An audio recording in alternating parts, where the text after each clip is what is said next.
Thank you for introducing me, and also, first of all, let me express great thanks to the organizers for inviting us to this beautiful city and to this very interesting conference. In this talk, I will first very briefly summarize the problem, then I will raise a question whether procedural theory of concepts can somehow elucidate the problems connected with Church-Turing Thesis. Then I will introduce the concept of a refinement, and bring some hypotheses. I will not come to a definite conclusion which might disappoint somebody, so I apologize, but so here is a brief summary. This is a formulation of the definition of effective mechanical method as given by Copeland.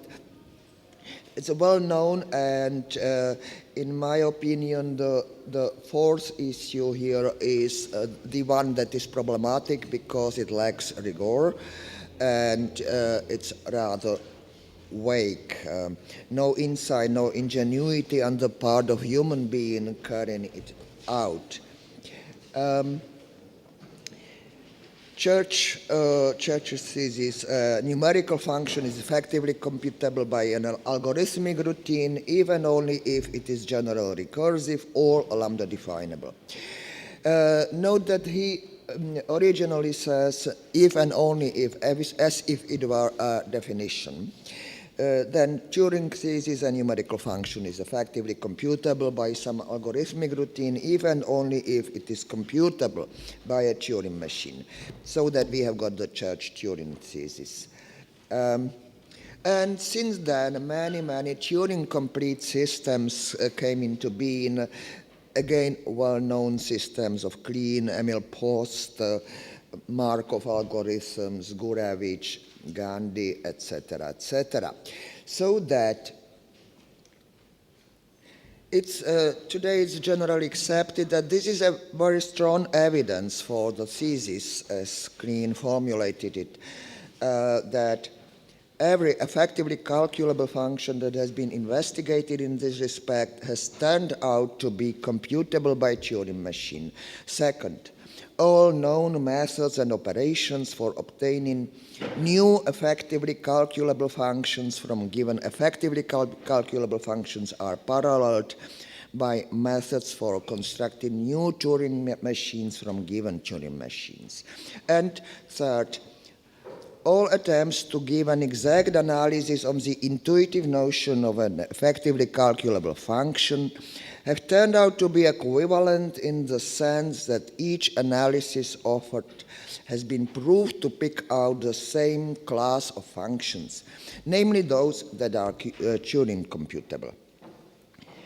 And because of the diversity, and really large diversity of these various proposals, the issue 3 is generally considered to be a particularly strong evidence for the thesis. In my opinion, we shouldn't confuse original formulation of Church or Turing or Church-Turing thesis with the thesis M, as Gandhi called it in 1918. The thesis M says what can be calculated by a machine is Turing machine computable. This thesis itself admits two different interpretations. Gandhi says a strong and a narrow sense. In the narrow sense, we can interpret it as can be calculated by a machine that conforms to the physical laws, if not to resource constraints of the actual world. If it is understood in this narrow sense, then it is an empirical proposition, and there is nothing to be proved because we cannot prove what physical laws will allow the machines to compute. In the wide sense, it abstracts from the issue of whether or not the notional machine in question could exist in the actual world, and then it is simply false, because, as it is also a well-known fact, super-Turing machines have been proposed or described, and many of them have been described. Here I do not mean, say, analog computers or quantum computers.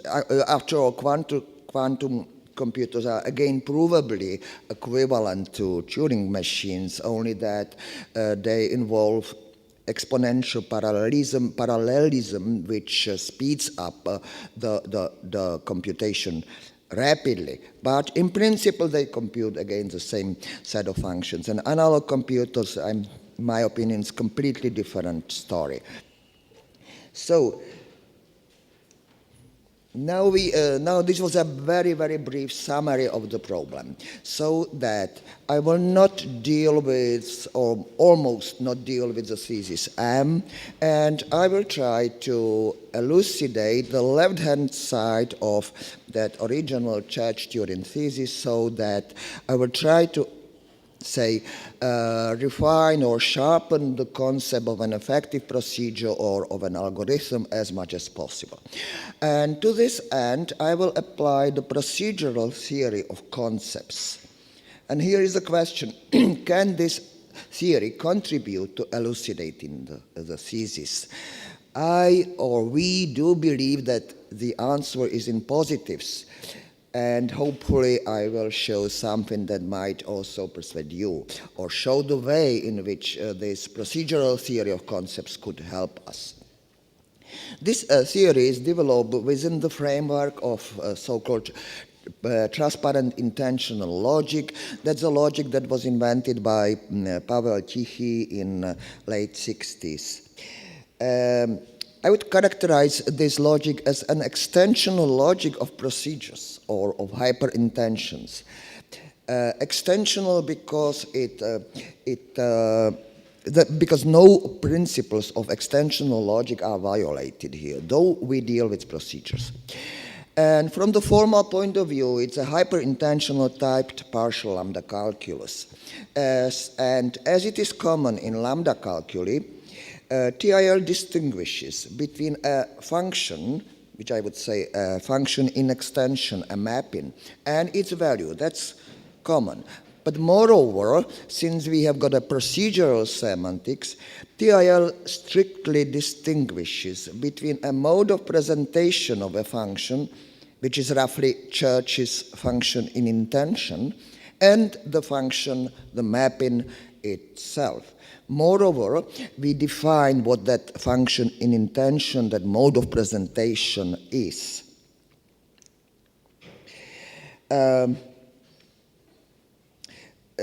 This logic is, as I said, typed lambda calculus, and the ontology is very rich. It's based on the infinite ramified hierarchy of types.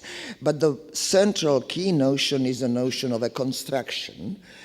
And unlike intuitionistic or constructivist notion of a construction, it is an abstract procedure, of course algorithmically structured, so that it consists of one or more particular steps or constituents that are to be individually executed in order to execute the whole procedure C. And this procedure can, of course, can produce lower order objects, which can be either,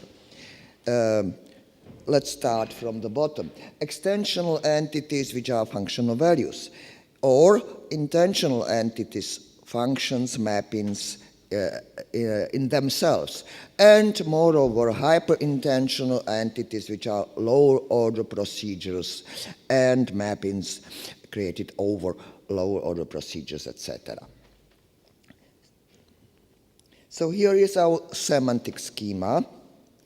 An expression expresses as its sense or as its meaning a procedure. And this is actually all that we need, because we study those procedures. And All the other parts of this schema are only secondary. This is the primary, most important part of the schema. And the procedures produces a product. Sometimes it does not produce a product, because we also have procedures that are simply blind arrays and expressions that are not meaningless, that they have reasonable meanings, yet they do not denote anything. Here is a TIL ontology. First, the ground floor are types of order 1. These are the types that comprise non-structured, that is, non-procedural objects. Of course, we have started with a base because the definition is inductive. And we have got 4 basic atomic entities: truth values, for sure we need truth values, universe of discourse, times or real numbers, and possible words, as it is common in possible word semantics. And then we inductively create functional molecular entities, which are mappings of this type, and we use the inverse notation. First, the type of the value, and followed by the types of argument.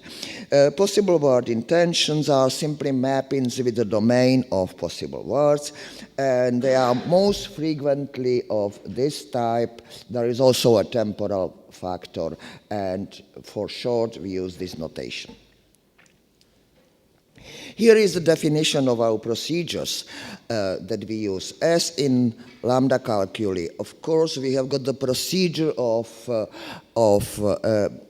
the application of a function f to its argument. This procedure is called a composition, and it produces the value of the function of the type beta if the function is defined at its argument. The reverse or the opposite construction is well-known closure or lambda abstraction that produces a mapping itself. And moreover, we have got 2 atomic constructions that supply objects to those compound constructions to be operated on. They are variables and special construction trivialization. Trivialization is a construction that simply constructs the entity of any type. It might seem that this construction is dispensable, or it might be compared to a fixed constant in formal languages. But we do need this construction, because this procedure, because we strictly distinguish between a procedure that produces an entity and the product. So that even if the procedure is so trivial, we need to grasp the entity first in order to operate on it. And then we have got 2 other constructions of execution and double execution. I won't need them now. And then we go up in the type hierarchy to the first floor, second floor, etc. On the first floor, we have got constructions of order 1. Roughly, they are those procedures that produce entities belonging to a type of order 1, which are not constructions. And all these constructions create a new type, asterisk 1, which is already a type of order 2, and so on ad infinitum. And now I come to the central point, perhaps, of this talk. What do we mean by a concept? Church, in his introduction, says, the meaning of an expression E is a concept of the denotation of E, so that concepts are assigned to expressions as their meanings, senses. Second, concepts are structured entities, and the structure of those entities should be almost isomorphic to the grammatical structure of the respective expression. Moreover, concepts can be executed in order to produce entity, if any. So that from these tenets it's clear that Fregean concepts, being set theoretical entities, do not meet this desiderata. Of course, a set cannot be executed. Only a procedure can be executed. So that our constructions are, hopefully, we believe so, plausible candidates. And moreover, just a note, expressions with pragmatically incomplete meaning, of course, do not express concepts, because they express open constructions with a pragmatic variable like me, him, etc. So that the preliminary definition could be simply concepts are closed constructions, but there is a problematic point that are procedurally indistinguishable. What does it mean, procedurally indistinguishable? To this end, to define this notion, we introduce the relation of procedural isomorphism that is defined under the set of constructions, closed constructions, so that procedural identity is defined in terms of procedural isomorphism. And here we are concerned with the degree of granularity of procedures, because it can be easily shown that our constructions are a bit too fine-grained from the conceptual or procedural point of view. So how to define the procedural identity and secondary identity of concepts and the linguistic level synonymy? This problem of the individuation of procedures was of an utmost importance for Church. Actually, Church began to deal with this problem already in early 50s, when he criticized Carnap's attempt of intentional isomorphism of the definition of the identity of beliefs. And Church produced a counterexample to Carnap's definition of intentional isomorphism. The problem was simply that one that using Carnap's principle of tolerance, we can introduce into our language syntactically simple expressions, the meaning of which is actually semantically complex, so that then the Carnap's definition fails. And as a reaction, he first defined so-called synonymous isomorphism, and this roughly includes alpha conversion, which means that two expressions are synonymous if their meanings expressed as lambda terms are alpha convertible, and plus, that was at Carnap's problem, substitution of meaning postulates for syntactically simple constants. Later on, he defined alternative 1, which includes alpha and beta conversion. Still later on, alternative 1 prime, alpha, beta, and eta conversion. And the alternative 2 actually was rejected already by Carnap, and it was not acceptable for Church as well, for sure, because logical equivalence is too coarse-grained for the individuation of procedures. Many procedures can produce the same object so that they are logically equivalent but distinct. As we propose our procedural isomorphism, we considered two alternatives. Alternative half, that includes alpha and eta conversion, and alternative 3/4 that includes alpha and eta conversion and restricted beta conversion. The problem with alternative 1 of Church was that he introduced beta conversion as a criterion of procedural identity. In our opinion, this is not correct. Why? First, there are two objections against unrestricted beta conversion.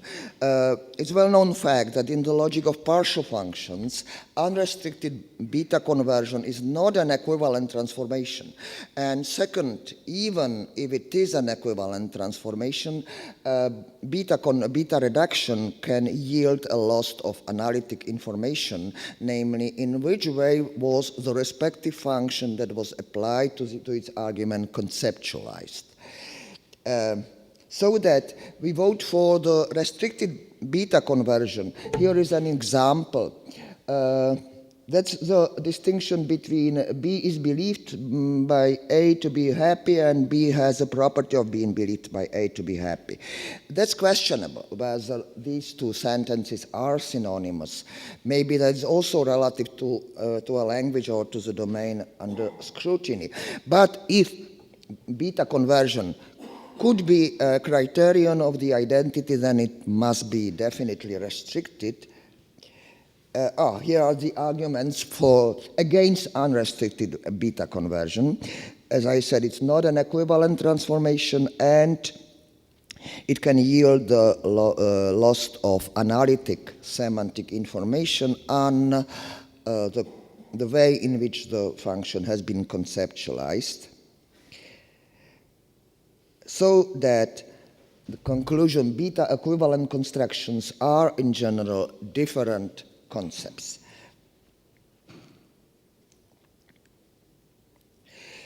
So here is a current hypothesis that the identity of procedures is defined as a procedural isomorphism, which includes alpha equivalency, eta equivalencies, and beta restricted reduction. Actually, all these criteria concern lambda-bound variables, which might seem to be a plausible criterion for the identity because lambda-bound variables do not change the character of the procedure in question.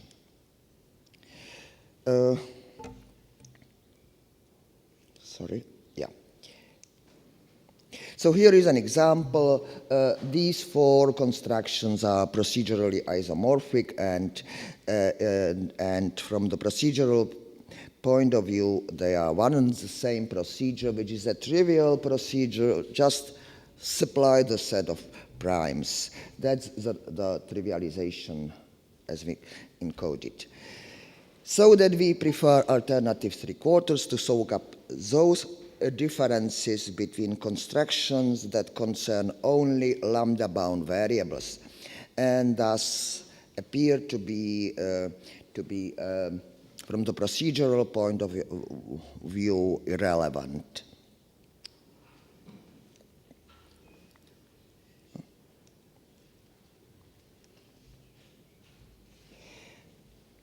So hyperintensions are individuated up to procedural identity, and concepts or meanings are procedurally indistinguishable. They do the same thing. Formally, hyperintensions are isomorphic modulo alpha beta reduced and eta convertibility. And in this class of procedurally isomorphic constructions, we can vote for a representative, and we have got some ordering, and the first one is the normal form of procedurally isomorphic constructions, and here is the definition of concepts, so that concepts are closed constructions in the normal form.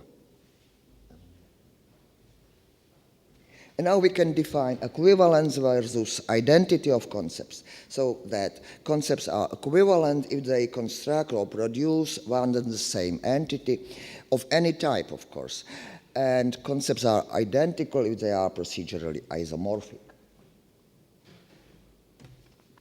So here is another example of equivalent but different concepts of prime numbers. And the last distinction I will need is the distinction between empirical and analytical concepts. All the above concepts that I use in those examples were analytical. They construct mathematical entities. A set of primes is an extension. No possible word or time is involved there.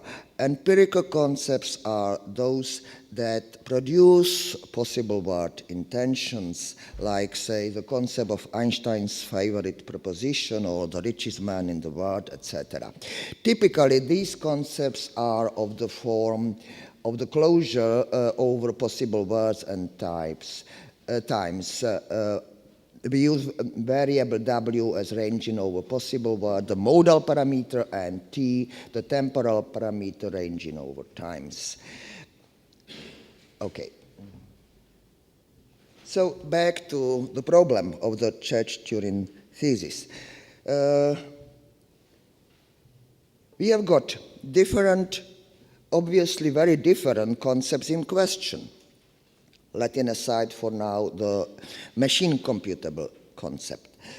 We have got the concept of an effective procedure or an algorithm, which is the left-hand side of the thesis.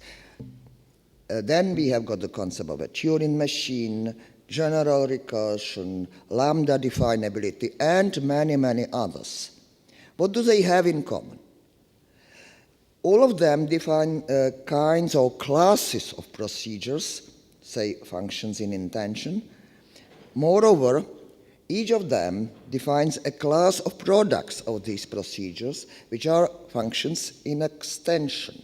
And it has been proved that Turing machine, general recursion, and the concept of lambda definability are equivalent, that is co-extensional, not identical, of course, in this sense that the class of the products of all these procedures belonging to any of those classes is one and the same class of recursive functions in extension. Okay, so we can reformulate now Church-Turing thesis in this sense that the thesis claims that no other function in extension of naturals can be computed by an algorithmic effective procedure. Or, in other words, any thinkable concept of an effective procedure would compute an element of this class of recursive functions. That's the thesis. But back to the concept of an effective procedure, algorithm. Obviously, first question we can raise, is the concept of an effective procedure on the left-hand side empirical? And are the concepts on the right-hand side empirical, in the sense that as I defined it before? Obviously, the concept of general recursion and lambda definability are analytical. There is no dependence on a modal or temporal parameter, so they are obviously independent of the state of the art. Sometimes you can read that the Turing's concept could be an empirical one.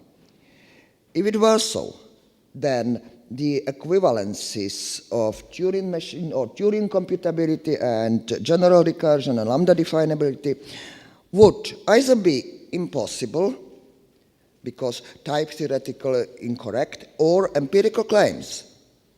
For we would have either this equation that the current extension of the empirical concept of a Turing machine is equal to the set of general recursive or lambda definable functions. But this is not type theoretically correct, because the left-hand side produces a property of procedures. This is a property of procedures, dependently on possible word and time and states of affairs. It may always pick out a different class of procedures. And on the right-hand side, we have got the class of procedures. So these are different entities, and we cannot prove that. And it has been proved. Or we would be proving an empirical proposition of this one. Again, an empirical proposition cannot be analytically proved, but it has been proved. Hence, Turing computability is an analytical concept as well. So could the left-hand side, the concept of an effective procedure, be empirical? If it were empirical, then we have done, because the Church-Turing thesis is simply false.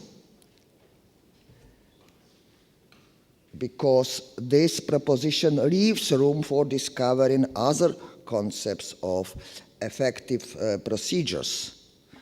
Possibly yes, but then it will be different concepts, and we will be talking about different problem.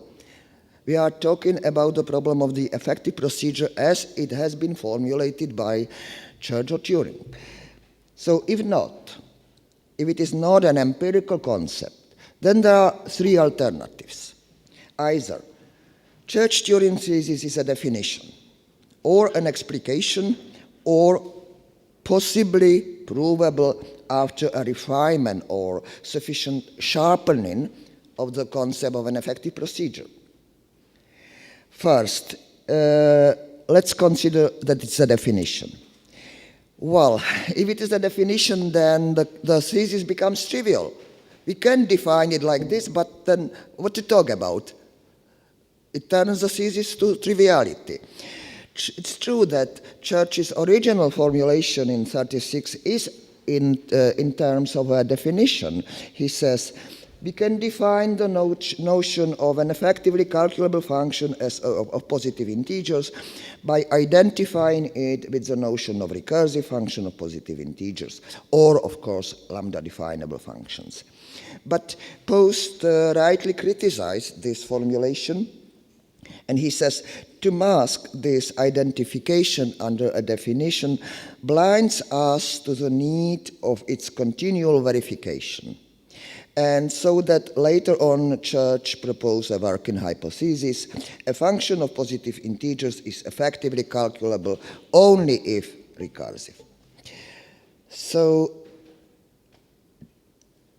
if it were an explication, then we are in a very peculiar situation because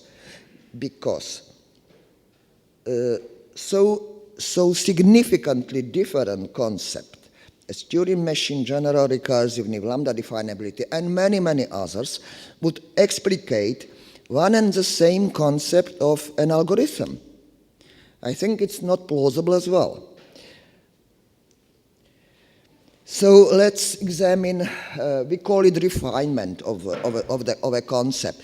I think that it's the same notion as sharpening presented in the previous talk.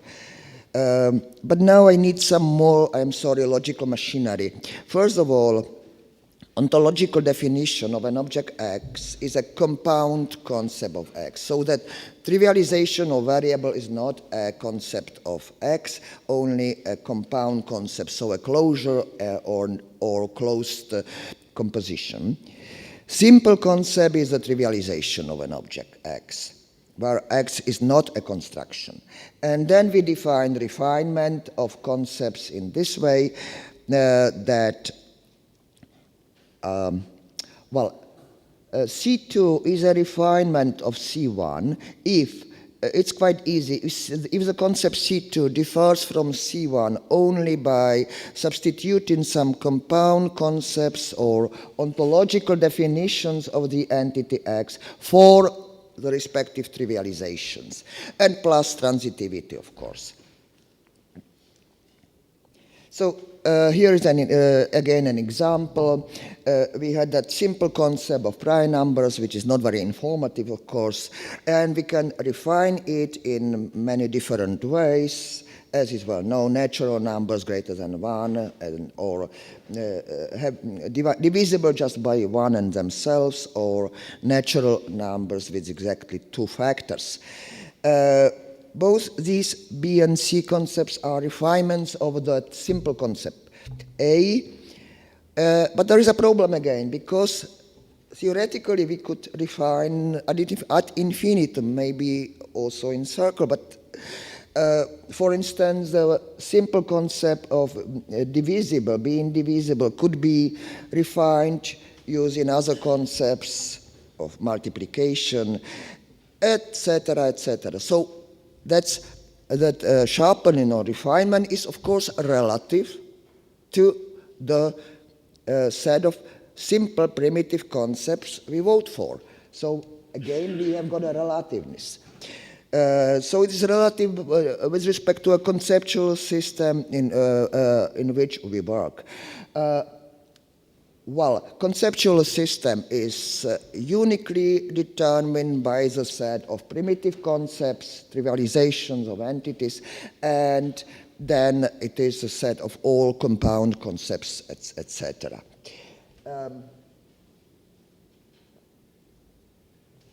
So let's try to refine that concept of an effective procedure or of an algorithm.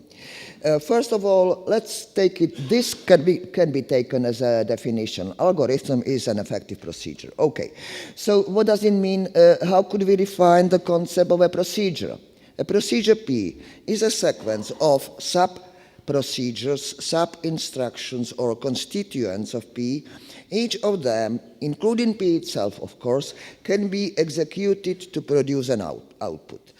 So this excludes a possibility that a procedure would be a simple set. Set cannot be executed. It must be an instruction itself to be executed.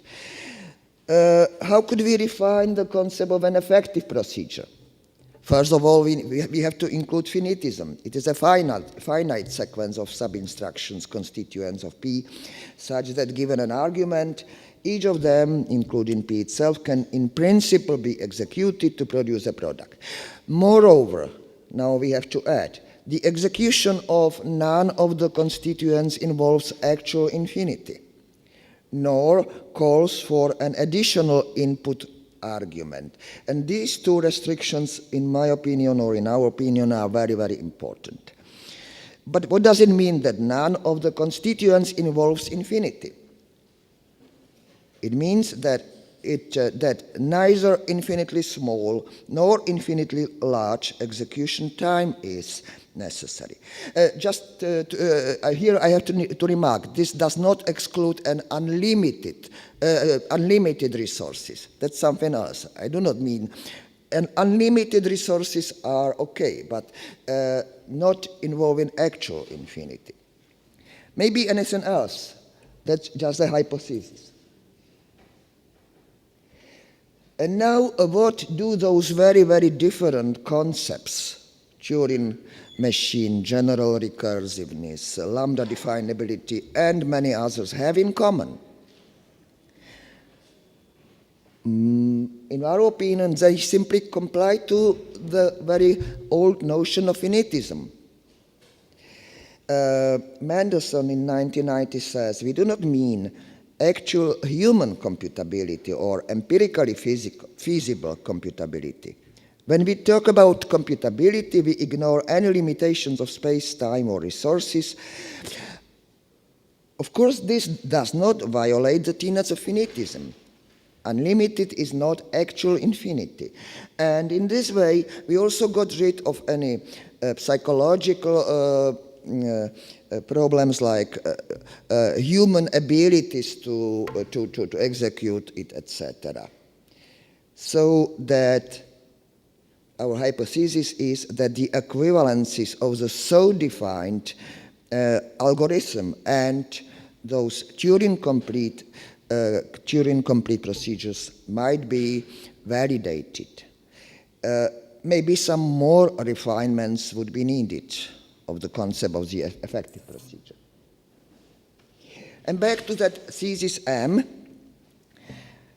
we have to be aware of the fact that there is really a substantial difference between the concept of an effective procedure or an algorithm and the concept of machine computable in the wide sense. In the wide sense, it actually involves infinitely small time. Those super Turing machines, the trick is that there is accelerating speed of time ad infinitum. Thus, the concept of effective procedural algorithm and machine computable in the wide sense are different and non-equivalent concepts. And machine computable in the narrow sense is an empirical concept depending on physical laws, hence non-equivalent with the algorithm as well. Oh, sorry. Gödel, in his collected works, says, raises an objection against Turing thesis, and he says, what Turing disregards completely is the fact that mind in its use is not static but constantly developing.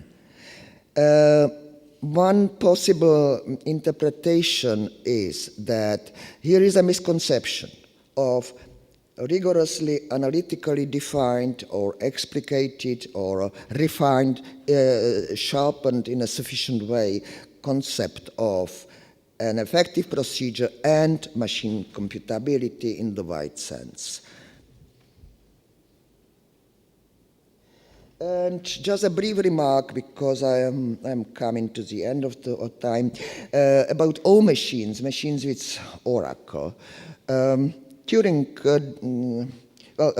an O machine is an ordinary Turing machine augmented with an oracle. An oracle is a black box. It's something like a primitive operation that returns the value of an uncomputable function of integers, on integers. And of course, O machines can compute more functions than ordinary Turing machines, but depending on the restrictions placed on the oracle. But these restrictions are actually arbitrary, so that if we get rid of those restrictions, then again the problem collapses into triviality, because then any function on integers is computable relative to the capabilities of an oracle, and if an oracle has unlimited capabilities, then it's trivial. Or we must pose some restrictions on the oracle, but then as a result the concept of an O machine is empirical again. Interestingly enough, Pavel Tichy, the founder of transparent intentional logic, in the paper in '69, that was actually one of the first papers where he introduced the idea of the procedural semantics. The paper is called Intentions in Terms of Turing Machines and was published in Studia Logica. And he says that there are two kinds of procedures, autonomous, I would say today analytical. The product depends on the outcome of the foregoing steps only, irrespective of the state of external world. And empirical procedures, the product does depend on the state of external world, so that he defines an empirical system as a fixed finite set of individuals plus the intentional basis of elementary tests on those individuals, and possible words are then represented as natural numbers, sequences of yes-no answers. So the Turing machine with an oracle actually simulates calculation with additional input on the state of the external world. That's currently a well-known notion of an information system. And I come to the conclusion. So we considered altogether 4 groups of the concepts of computability. The left-hand side of Church-Turing Thesis, the effective procedure or algorithm. Second, Turing machines, general recursiveness, lambda definability, and all those Turing complete systems. Third, machine computable in the narrow sense and in the wide sense, and O machines with oracle. The equivalence of 1 and 2 is the concern of the original formulation of Church-Turing Thesis, so that we raise a hypothesis that if the concept 1 of an algorithm is refined or sharpened sufficiently well, as at least 2 conditions, 2 restrictions must be posed, complying to finitism, so that none of the constituents involves any actual infinity, neither infinitely small nor an infinitely large time, though an unlimited space and time is allowed. B, computing without any additional contingently provided input. Then perhaps 1 and 2 are provably equivalent. The concept of machine computability in the narrow sense is an empirical one, hence non-equivalent to the concept of an algorithm. In the wide sense, it does not validate restriction A, it does not comply to finitism. And the concept of O computability with oracles does not validate B because we need additional contingently provided input. So that this is a concern of Church-Turing Thesis. The left-hand side, if sufficiently sharpened, the hypothesis is that it might be provable or validated. And O machines, of course, compute more because they have got additional input. And machine computable in the wide sense, again, there is that involvement of actual infinity, though infinitely small time. So it's again a superset of the set of functions computable by an algorithm as refined in the sense I formulated it. Oh, well, references.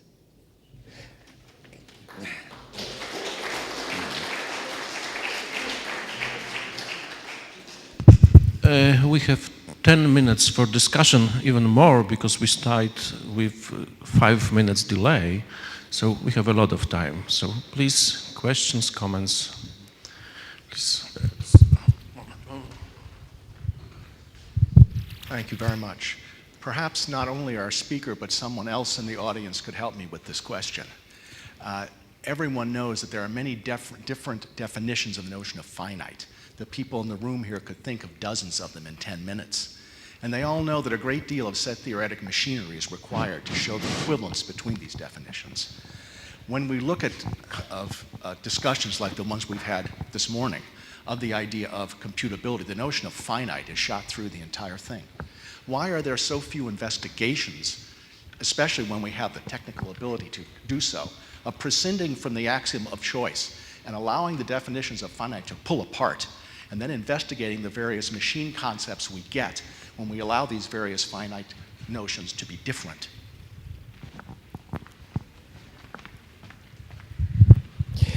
Well,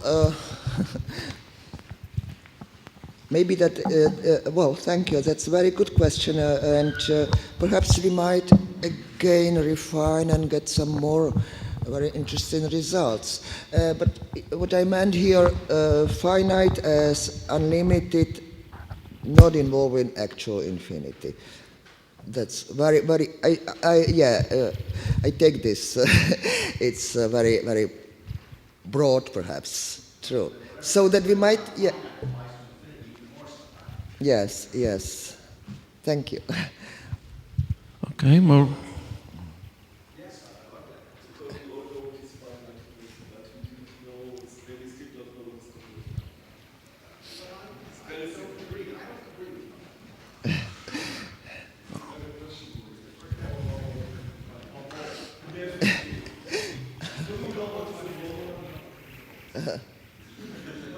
Yes, what is the formula, please?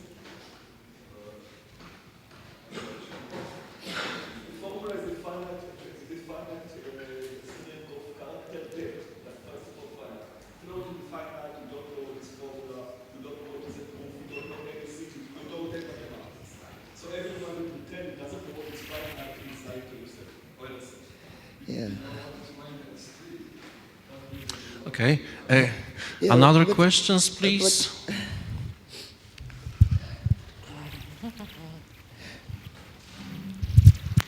You quite hastily went over the idea that the Church-Turing Thesis is an explication, and your argument was that there would be many explications. But I mean, if you look at Carnap, I mean, he was fine with that, right? He said, look, some concepts may have different explications and for different purposes, and that's fine. So why did you see that as a problem? That's one thing. And the other thing is, maybe I didn't catch that. What exactly is your argument to the effect that if the concept is empirical, then the Church-Turing Thesis is trivially false? Can you restate it, please? Well, first question.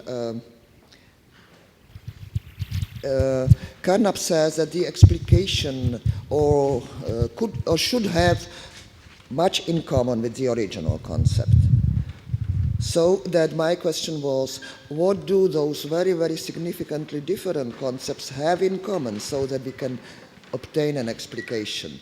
So my objection was that those very significantly different concepts, it's not obvious what do they have in common.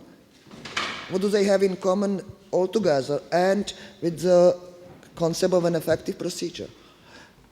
So that I tried to refine that concept, so that to find a really, maybe you can call it an explication, but based on a refinement, so that to keep the line, what is in common here?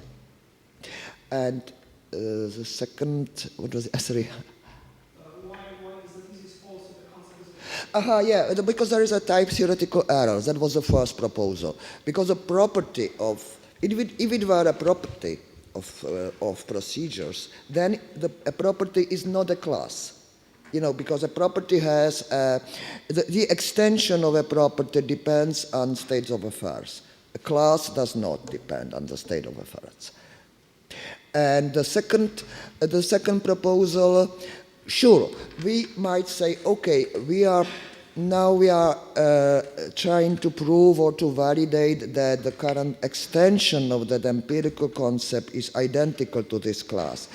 Would it be reasonable? Because then we would not be sure which extension should be identical.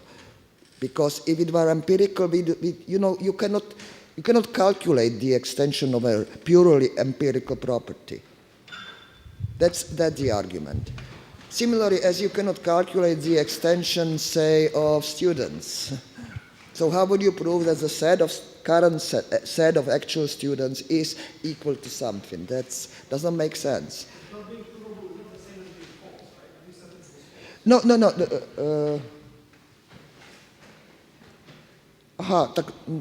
Then sorry, then it might be a mistake. I think that I said that it was false, the first proposal, due to type theoretical error. So that, sorry, then it will be non-provable. So I'm curious about your interpretation of Gödel's comment that the mind in its use is not static but changing. And this is related to the question earlier about the use of the word finite. So I understand Gödel, in fact, there as saying that the mind in its use has a finite but unbounded number of states, so something like the amount of paper on the Turing machine, rather than this finite but bounded sense that we say the states of the Turing machine have. But I was unclear, is this related to your interpretation? What exactly is your interpretation of that comment?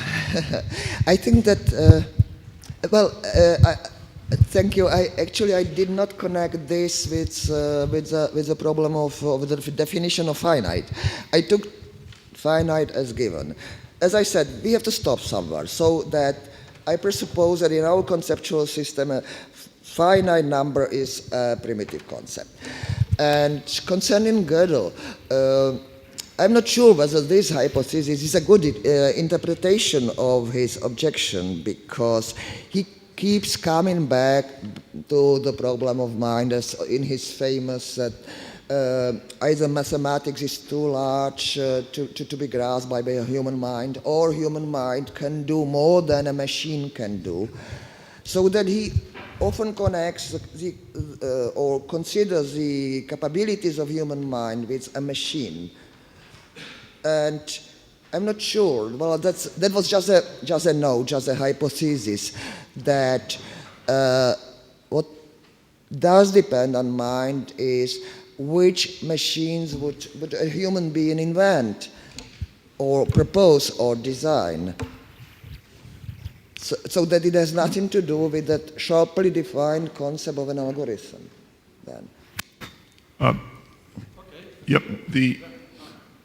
The distinction between finite and infinite seems to be central to the discussion, and there was a question earlier about that. But what about the distinction between ingenuity and lack thereof? Sorry? Ingenuity. The idea is, as I understand it, that effective computation consists in the following of an algorithm by an agent, perhaps a human being, in such a way that there is no ingenuity in play. Now, I submit to you that we have no idea what that means. And the reason is analogous to the finite-infinite distinction, where there we do have an idea. We don't know what it would mean to say you're allowed to use ingenuity and creativity. There's an entire field devoted rather fruitlessly to trying to, let alone formalize this, unpack it. And I was wondering if you had any thoughts about that. Yes, I wanted to get rid of this problem so that I said that each of those constituents can be executed without any additional input and in a finite time, not involving actual infinity. Because, maybe that I got rid too easily of that problem of the character of the instructions, but what does it mean that you need some ingenuity? What does a human mind do? We always take some additional input, or almost always. Do you ever reason in such a way that here are the assumptions, nothing else, and go mechanically to the conclusion? That's not the way in which the human mind works. We always take into account a lot of other inputs, knowledge, etc., so that that point B should or might solve this problem. Just start with a given, previously sharply given input, a number, nothing else can be given, contingently supplied by an oracle or anything like that. So that I try to get rid of any psychological, human, empirical part in the definition. So just a sequence of instructions that can be executed given an input, no additional input. I don't know whether it's a sufficient answer or whether you are content, but I take it that this is also a problem. So there was the attempt how to get rid of that problem, how to restrict the concept of an effective procedure as much as possible so that it would be independent of an agent who executes the procedure. Just to concentrate on the description of the procedure, on the necessary limitations or restrictions that we have to put on the definition. Okay, thank you very much again.